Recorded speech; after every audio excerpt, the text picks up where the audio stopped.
गुरु उत्सव, इस उत्सव का नाम दंडोत्सव है। इस संबंध में कथा आती है कि इनके गुरुदेव श्री श्यामानंद जी श्री वृंदावन में जब वास करते थे तो नित्य प्रति सेवा कुंज में सोहनी लगाते थे। सोहनी लगाना हमारे ब्रज की बहुत बड़ी उपासना है, जिसे साधारण भाषा में कहते हैं झाड़ू लगाना, तो यहां सोहनी लगाना कहते हैं। तो रोज सेवा कुंज में सोहनी लगाते थे। सेवा कुंज में प्रिया प्रीतम नित्य विहार करते हैं तो इनको एक अपार सुख मिलता कि मेरे श्यामा श्याम यहां विहार करते, मुझे सोहनी सेवा का सौभाग्य मिला, मैं उनकी दासी हूं। बाहर वो सोहनी लगाते समय बड़े गौर से वो एक एक लता के नीचे एक एक चरण चिन्ह को देखते, कहीं प्रियालाल के चरण चिन्ह तो नहीं है, कहीं किसी लता के नीचे प्रियालाल विराजमान तो नहीं हुई। प्रियालाल के चरण चिन्हों के कभी कभी इनको दर्शन हो जाते तो बड़े भाव में मगन हो जाते। कभी कभी युगल चरणारविंद के दर्शन होते। कैसे पहचान होती कि ये प्रियालाल के चरण चिन्ह? क्योंकि प्रियालाल के चरण में 19 चिन्ह हैं, चरण चिन्ह। सबके साधारण चरण ऐसे, प्रियालाल के चरणों में चरण चिन्ह हैं, उनको देखकर पहचान होती ये युगल सरकार के चरण चिन्ह हैं। बड़े भाव में मगन हो जाते सोहनी लगाते हुए। सेवा कुंज में सोहनी सेवा करते। एक दिन प्रियाजू ने इन्हें दर्शन देने की इच्छा की। सेवा में बड़ी सामर्थ्य, इसीलिए कहते हैं कि वृंदावन में कहीं भी थोड़ी सोहनी लगा दोगे तो तुम्हारे भाग्य में सोहनी लग जाएगी, सब कूड़ा करकट अशुभ प्रारब्ध नष्ट हो जाएगा। श्री जी की इच्छा हुई दर्शन देने की, पर श्री जी सीधे दर्शन नहीं दे सकती।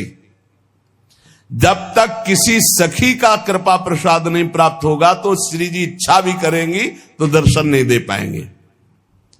इसलिए ये आचार्य रूपा सहचरियां, इनकी कृपा पहले प्राप्त होनी चाहिए, तब श्री जी के दर्शन होंगे। नहीं, श्री जी के दर्शन की एक मर्यादा है, बिना सखी के दर्शन के, बिना सखी अनुग्रह के श्री जी का दर्शन। इच्छा हुई श्री जी के दर्शन की तो डायरेक्ट आकर के दर्शन नहीं दिया। अनुग्रहमयी श्री जी ने पहले सखी की अनुकूलता हो, सखी दर्शन दे, तब दर्शन का विधान बने।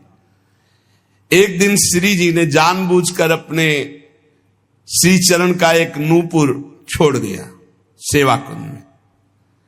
अब प्रातः काल श्री श्यामानंद जी सोहनी लगाते थे तो जे ही लगाया तो देखा बड़ा कीमती अद्भुत नूपुर, बड़ा आनंद मिल रहा है। विचार किया किसी नवविवाहिता का होगा, ढूंढने आएगी, दे देंगे। तो अपने अचला की छोर में संत है, बांध कर अपने माथे पे रख के साफा बांध के सोहनी लगाने लगे।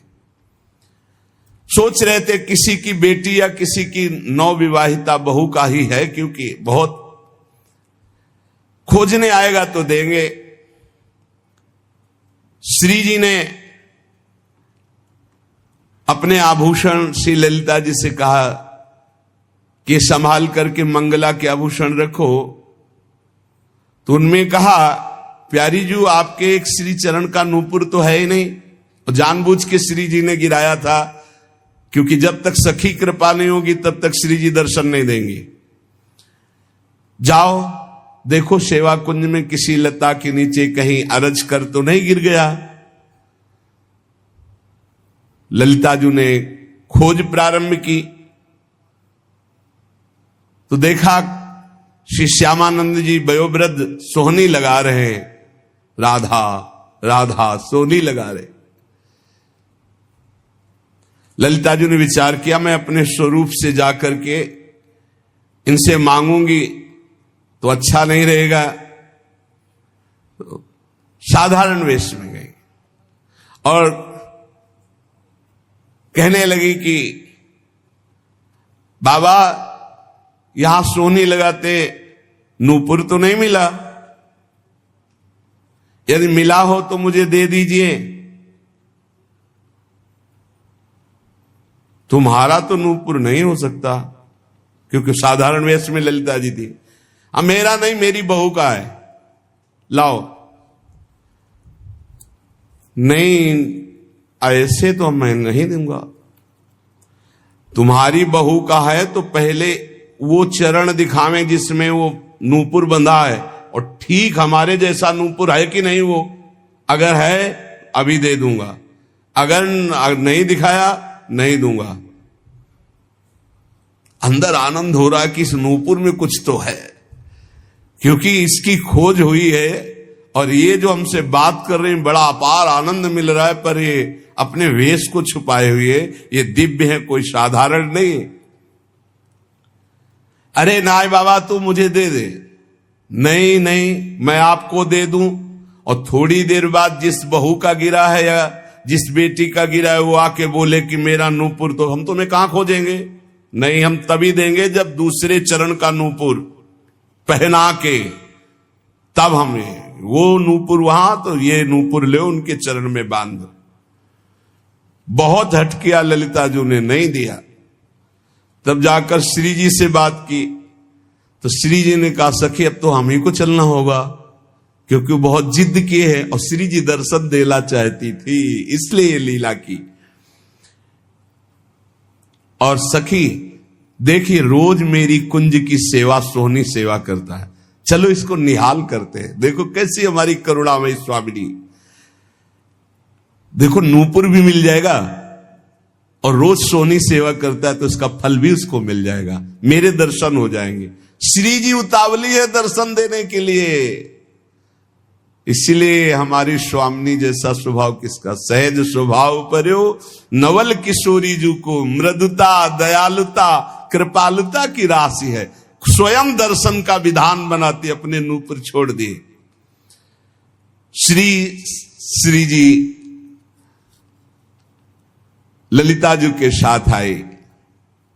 ललिता जी ने कहा देखो इनके चरणों की तरफ देखो, वो नूपुर है ना, ऐसा है ना नूपुर, उतारे देख, हाँ।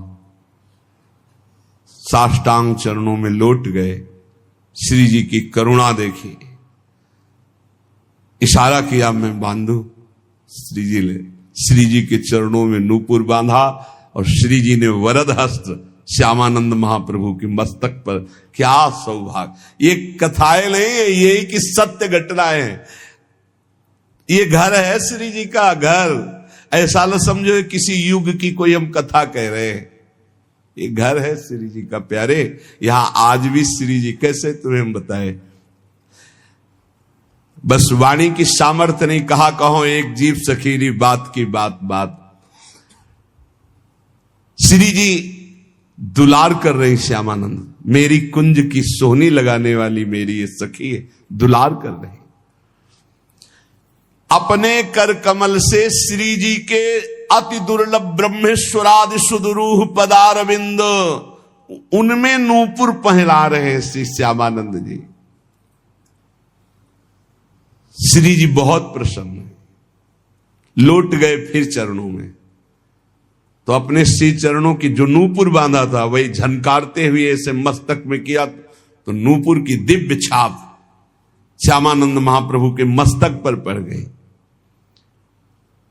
अब तो प्रेम मगन डूबे हुए आए, तो उनके गुरुदेव श्री हृदयानंद जी ने देखा, श्यामानंद जी के मस्तक में छाप देख करके कहा कि ये आज कौन सी मस्ती है, और ये संप्रदाय के विरुद्ध छाप कैसी लगा ली, नूपुर की और ऊपर से रज, तो वैसे चिन्ह बल गए। ये मनमुखी मस्तक पर छाप कैसी जो हमने दी वो तो नहीं लगाई।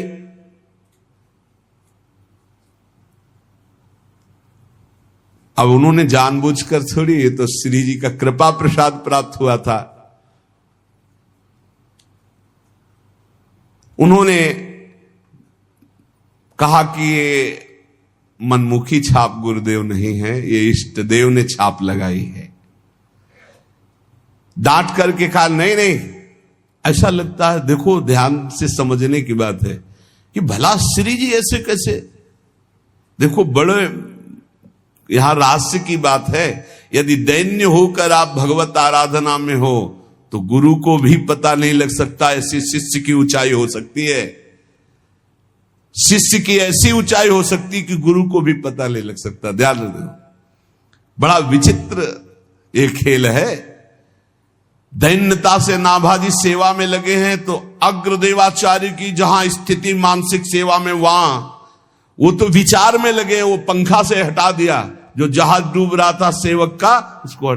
कितना बड़ा महान ये बात है।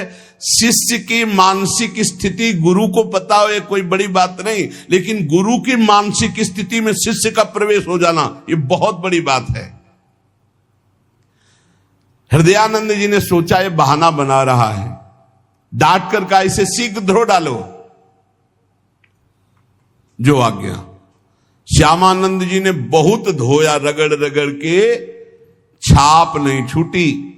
श्री जी की लगाई हुई चिदानंद छाप कैसे छूट सकती। हृदयानंद जी ने तो यह अर्थ लगाया कि इन्होंने ठीक से धोया नहीं, अतः स्वयं बोले इधर आओ, और रगड़ रगड़ के इतना घसा कि मस्तक से रक्त निकलने लगा, पर छाप नहीं छूटी। तब वो सहम गए और कहा सत्य, श्री जी की छाप लगाई हुई है। तो उनका हां गुरुदेव। तो उनका धन्य है, तुम्हारा जीवन धन्य है। विश्वास हो गया कि श्री जी ने तुम्हें स्वीकार कर लिया है। जो वैष्णव जन और सब थे बोले धन्य है। पर हृदयानंद जी ने कहा कि फिर भी हम ये मानेंगे कि तुमने हमारे तिलक की जगह छाप लगाई, इसलिए अपराध है। इसलिए हम वैष्णव समाज में दंड निर्धारित करेंगे।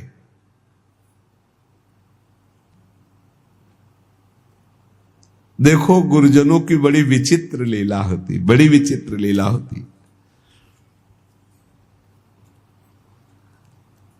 सब वैष्णव समाज के बीच में कह रहे मैं तुम्हें दंड दूंगा। तो हृदय से आ रहा है कि गुरुदेव आपकी कृपा से ही तो मुझे श्री जी ने सहचरी भाव दिया है, ये छाप लगाई है। श्यामानंद जी को अपने नूपुर की छाप देकर अपने परिकर में श्री जी मिला लिया है। ये सुबल सखा प्रकट हुए और उन्होंने पूरी वैष्णव मंडली के बीच में कहा कि मैं साक्षी देता हूं कि इन्होंने अपने आप से नहीं, स्वयं श्री जी महारानी जी ने प्रकट होकर छाप दी। और सुबल इतना बोलकर वही तमाल का वृक्ष था, वृक्ष रूप में ही। तो उनको लगा कि लता पता ये सब सखा है, सब श्री जी के निज परिकर है। तब उन्हें लाया कि ये श्री जी ने छाप लगाई है। तत्काल दिव्य वाणी हुई, हृदयानंद जी अब तो विश्वास कर लो कि तुम्हारा शिष्य जहां तुम्हारी पहुंच नहीं वहां है, श्री जी के निज परिकर में मिल चुका है।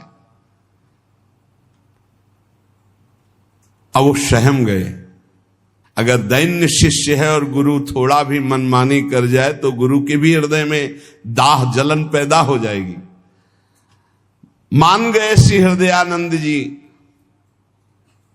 श्री हृदयानंद जी मान तो गए, लेकिन उनका हृदय जलने लगा कि गलती हो गई, शिष्य के प्रति गलती हो गई।